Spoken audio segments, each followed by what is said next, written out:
सोच के देखो भाई, आज इंडिया का चाइना से $100 बिलियन से भी ज़्यादा का ट्रेड डिफिसिट है।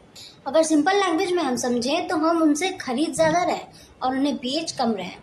अब सवाल उठता है कि क्या इंडिया का इसमें कोई फ़ायदा है? जवाब है अभी तो हाँ। फ्यूचर में बड़ा नुकसान भी हो सकता है, लेकिन फिलहाल हाँ फायदा है।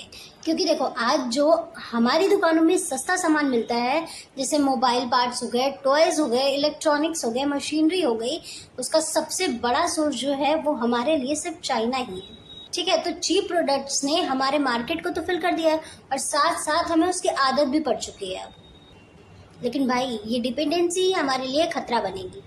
सोचो, अगर कल हमारे चाइना से रिलेशन बिगड़ गए, बाय एनी चांस अगर हमारे उनसे रिश्ते बिगड़ जाते हैं, तो ये सस्ता माल बंद हो जाएगा और तब हमारी इकोनॉमी को लगेगा एक बहुत बड़ा झटका।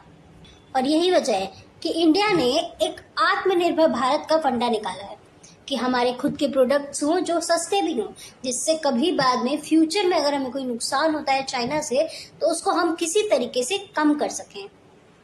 क्योंकि आइडिया तो यही है कि हम जितना खुद को बनाएंगे, जितना हम खुद से बनाएंगे, उतना ही हम खुद को तैयार करेंगे फ्यूचर में कभी भी किसी भी प्रॉब्लम से खुद को टैकल करने के लिए।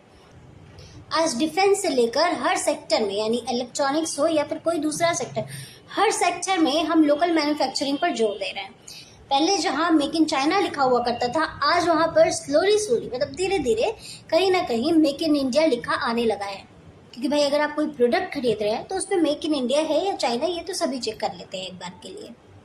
अभी फिलहाल के लिए चाइना से बिजनेस करना हमारी नेसेसिटी है, लेकिन आत्मनिर्भर भारत एक सिक्योरिटी है कि हमें फ्यूचर में कोई प्रॉब्लम नहीं होगी। इन चीज़ों को लेकर धीरे धीरे हम उसको डेवलप कर रहे हैं और यही कारण है कि आज हम अपनी मैन्युफैक्चरिंग और इनोवेशन को बूस्ट कर पाए हैं। तो कल को चाहे ट्रेड हो चाइना से या ना हो, इंडिया अपने पैर पर खड़ा रहेगा। तो मेरा सवाल आपसे ये है कि क्या हम अभी भी उस चीप माल की कंफर्ट जोन में अटके रहेंगे, या फिर अपनी इकोनॉमी यानी भारत की इकोनॉमी को और मजबूत बनाने के लिए, स्ट्रांग बनाने के लिए हम असली सेल्फ रिलायंस की तरफ चलेंगे? आपको क्या लगता है? आप क्या करना चाहते हैं? ये बात हमें आप कमेंट बॉक्स में बता सकते हैं।